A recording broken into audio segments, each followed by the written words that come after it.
आकाशवाणी इम्फाल लांथोकचरी पाउगी सक्तम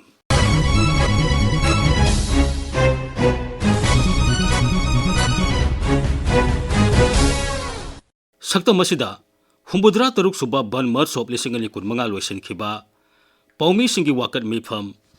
मणिपुरदा डेंगी लेना संतोरकप थिंगनब लौखलिबा थौरांग सेंट्रल ट्रेड यूनियन सिंगी जनरल स्ट्राइक अमसुंग पाउगी सक्तमदा बिष्णुपुर जिल्लागी पाउता राज्यपाल अजय कुमार भलान हाइरी उ पांबी अमा थाबा हाइबसी होंगलकलिबा अकोइबगी फिबम कनब होनबगी ख्वाइदगी फरब पांबई अमनी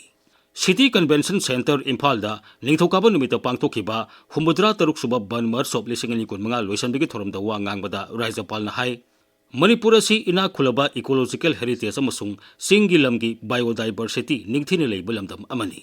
राज्यपाल हाइ उमंग कोकथोकपा मरम चादना का हेन रिसोर्सिंग सिजना थोकपा अमसुंग क्लाइमेट चेंज न केहलकलिबसिंग खंगमिनबा संगी अकोइबगी खल काइथरगलिबा से कलौनबा अखोइ पुन्ना होनमिनसी राज्यपाल high climate change they replenish our water, purify our air, heal our soul and house our wildlife and offer us food, medicine and materials. Most importantly, they remind us of our roots, our connection to the land and to our culture and to each other. So we need to protect these, save these and utilize these in a scientific manner. Climate change definitely is all of us know it's not a distant threat. We see it every year,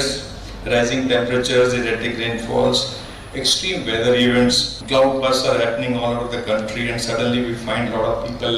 get washed away, properties are getting washed away. So simple act of planting a tree can be one of the most powerful responses to this crisis. Every tree absorbs carbon dioxide, supports biodiversity, helps secure future of generations. So the whole idea is that one also should not be only a name, it should be involvement of individual human being into this whole process of planting trees, not just for the sake of planting, but growing them and watching them grow. Get the satisfaction out of when your planted tree grows.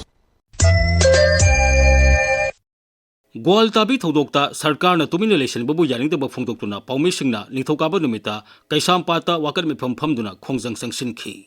All Manipur working journalist union अमजू अमसुंग editors guild Manipur न पुन्ना सिंदुना पांगथोखिबा walker मिफम अदुदा सरु याखिबा पौमिसिंगना पौमीदा खुद थाबा गणतंत्रदा खुद थाबनी journalism असि crime नते लंबी थिंगबदि ngमगनी असुम खोंजेल थिंगबदि ngमलोय हाइबनि सिंगबा प्ले कार्ड सिंग पाइखी खोंजंग अदुगी मतंगदा एडिटर्स गिल्ड मणिपुर की प्रेसिडेंट खोगेंद्र खोमद्रामना हाइ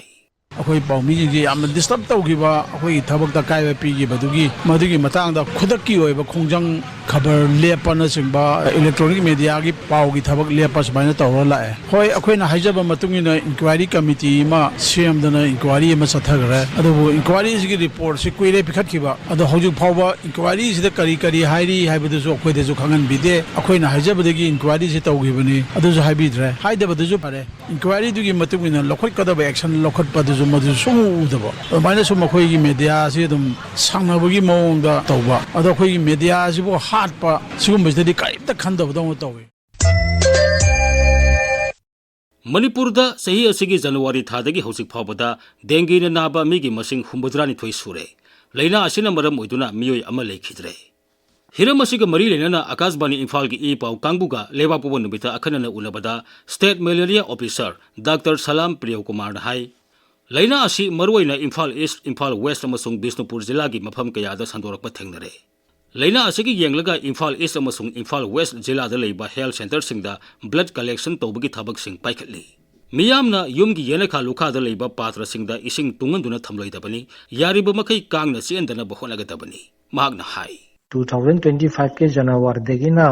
मणिपुर योइना डेंगी मसिंगसी हुमथागनि थोइ सुरे हुमथाइन थोइगी मनुंगसिदा ख्वाइदगी यामना वांगना नाबा डिस्ट्रिक्ट सिंगदी इम्फाल वेस्ट अथंगदा इम्फाल ईस्ट अमसुंग अहुमसुदा बिष्णुपुर अमसुंग थौबाल मोइजना उई हाइबा नाबसिना बिष्णुपुर डिस्ट्रिक्ट तगी मियोय अमखक सिहनकरे हौजी मणिपुरदा यामना कायना डेंगी सि पाक्तकना संदोरकपा गे मवोंगदि लेट्री मिपुंग खुदिंगना मिपाई बिगनु हाइबा नाबसि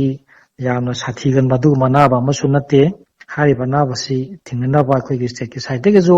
तवोंग थोबा खुतुम लोइना पाइखतचरी स्टेट की साइड देगेजो फर्स्ट कॉलर ग्रुप हाइबा मा सेमजखरे ꯃꯁꯤꯒꯤ ꯒ꯭ꯔꯨꯞꯁꯤꯅ ꯗꯦꯡꯒꯤ ꯄꯣꯖꯤꯇꯤꯚ ꯑꯣꯏꯔꯤꯕ ꯃꯤꯁꯤꯡꯁꯤ ꯐꯣꯟ ꯇꯧꯔꯒ ꯍꯥꯏꯔꯤꯕ ꯑꯅꯥꯕꯁꯤ ꯃꯄꯥꯟꯗꯒꯤ ꯄꯨꯁꯤꯜꯂꯛꯄ ꯑꯣꯏꯔꯤꯕ꯭ꯔꯥ ꯑꯣꯔ ꯃꯅꯤꯄꯨꯔ ꯃꯅꯨꯡꯗꯒꯤ ꯅꯥꯔꯛꯄ꯭ꯔꯥ ꯍꯥꯏꯕ ꯄꯣꯠꯇꯨ ꯈꯪꯗꯣꯛꯅꯕ ꯒ꯭ꯔꯨꯞ ꯑꯃ ꯁꯦꯝꯖꯩ ꯗꯦꯡꯒꯤꯒꯤ ꯇꯦꯁ ꯇꯧꯕꯁꯤ ꯔꯤꯝꯁ ꯑꯃꯁꯨꯡ ꯖꯦꯅꯤꯝꯁꯀꯤ ꯃꯥꯏꯀ꯭ꯔꯣꯕꯥꯌꯣꯂꯣꯖꯤ ꯗꯤꯄꯥꯔꯠꯃꯦꯟꯇ ꯀꯟꯐꯥꯔꯃꯦꯇꯔꯤ ꯇꯦꯁ ꯇꯧꯅꯅꯕꯒꯤ ꯌꯥꯝ ꯂꯥꯏꯍꯟꯅꯕꯒꯤꯗꯃꯛꯇ ꯑꯩꯈꯣꯏꯒꯤ ꯁ꯭ꯄꯦꯁꯤꯌꯦꯜ ꯏꯝꯐꯥꯜ ꯏꯁ ꯑꯃꯁꯨꯡ ꯋꯦꯁꯀꯤ ꯑꯔꯕꯥꯟ ꯍꯦꯜꯊ ꯐꯦꯁꯤꯂꯤꯇꯤꯁ ꯈꯨꯗꯤꯡꯃꯛꯁꯤ ꯕ꯭ꯂꯗ ꯀꯂꯦꯛꯁꯟ ꯁꯦꯟꯇꯔ ꯑꯣꯏꯅ ꯑꯩꯈꯣꯏ ꯑꯥꯏꯗꯦꯟꯇꯤꯐꯥꯏ ꯇꯧꯖꯈ꯭ꯔꯦ ꯁꯤꯗꯁꯨ ꯅꯠꯇꯅ ꯑꯁꯥ ꯄꯦꯔꯤꯐꯦꯔꯦꯜ ꯋꯥꯔꯀꯔ ꯈꯨꯗꯤꯡꯃꯛꯇꯁꯨ ꯑꯩꯈꯣꯏꯒꯤ ꯁꯣꯔꯁ ꯔꯤꯗꯛꯁꯟ ꯑꯦꯛꯇꯤꯚꯤꯇꯤꯁꯁꯤ ꯄꯥꯏꯈꯠꯄꯤꯅꯕ ꯖꯨꯟꯗꯒꯤꯅ ꯅꯕꯦꯝꯕꯔ ꯍꯥꯏꯕ ꯃꯅꯨꯡꯁꯤꯗꯗꯤ ꯏꯟꯐꯦꯛꯁꯤꯌꯁ ꯄꯤꯕꯤꯔꯒ ꯄꯥꯏꯈꯠꯄꯤꯅꯕ ꯑꯩꯈꯣꯏ ꯏꯟꯁꯇ꯭ꯔꯛꯁꯟ ꯄꯤꯖꯈ꯭ꯔꯦ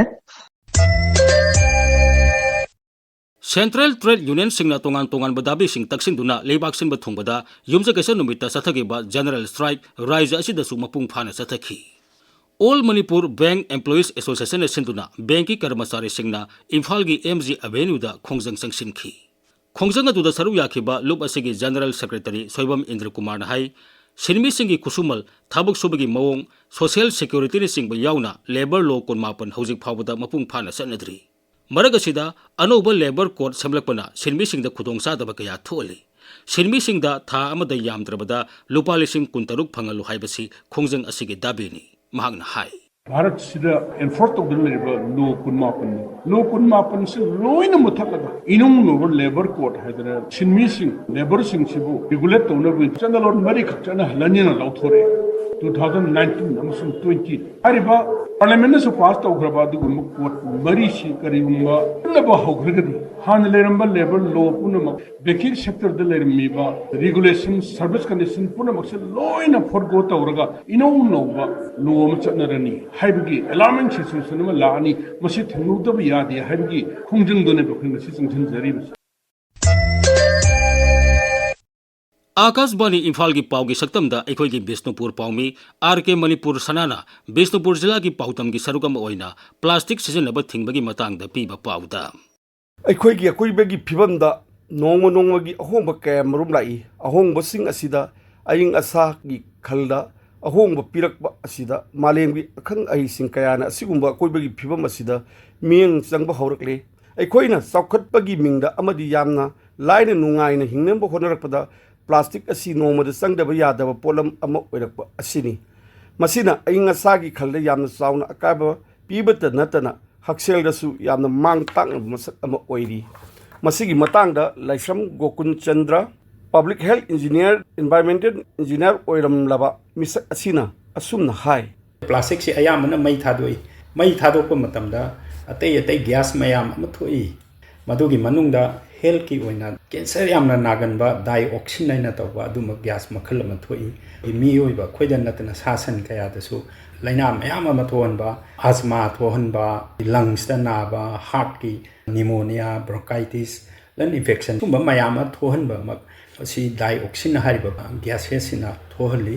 महांगना मखा तारदुदा असुंबा प्लास्टिक की पोषक असिना इसिंगदा तासिंदुना मदुदगी थोलकपा हक्सेलगी मतांगदसु असुमना मखा तारी प्लास्टिक मई थारो मतुंगदा प्लास्टिक से चाखरगांदा चारापा 20% मागी प्लास्टिक वॉल्यूम नुगी उट ओइना लेमहोई हारिबा उट सिदी हार्मलेस ओइ हाइना खल्ली हारिबा उट असिदा ngasai डाइऑक्सिन यामना टॉक्सिक ओइबा हार्मफुल ओइबा मटेरियल हारिबा उट अदुदा लेहौई हारिबा उट सिना करिमा नुक्सित सिलाप मतमदा मदुना सोर होंजलुबा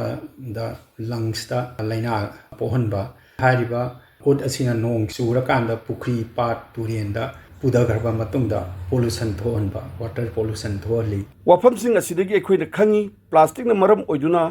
अयिंग असाना पिरकपा सैथेंग अमदी मरु ओइना हक्सेलगी मतांगदा अखोइ वखल तामिनदुना प्लास्टिक की पोलम ngamri मखै सिनदनबा होनबगी तंगाई फदब अदु हौजिक यामना दरकार ओइरे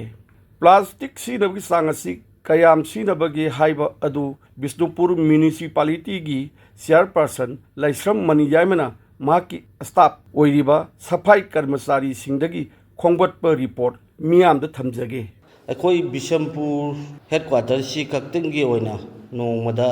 DI 407 अनि फोर्सल अमगा नोंमदा लोल अहुम थोई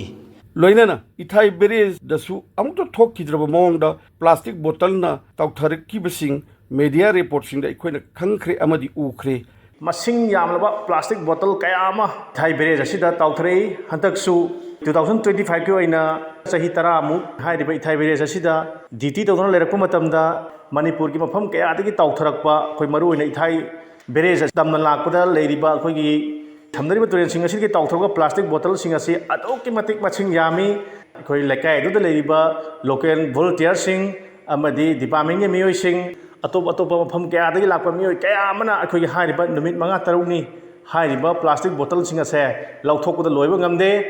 matang asidani climate change amadi environment ki development officer thonawjam Alexander na ithai berez mapan da leplaga nungnang ba phungdokpa loidana miam da appeal tawbadu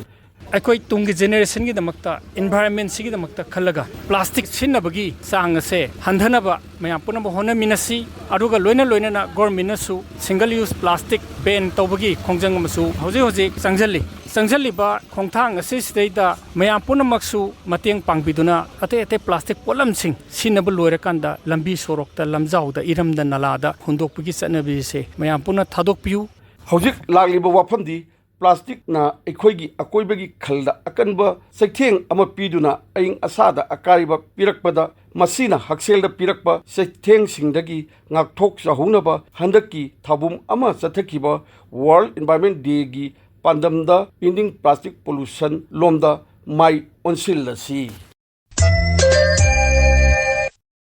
Matang असिदा Akashvani Imphal की ई पाउ कांगबुरी पुथोकपा सयोल की पाउ की सक्तम लोइजरे खोमजिन बमुसुंग पुथोकपा थोकसोम जोगेंद्रजित तेंगबांगबा थोकसोम बारुन लिजखिबा माइबम दिजमनी।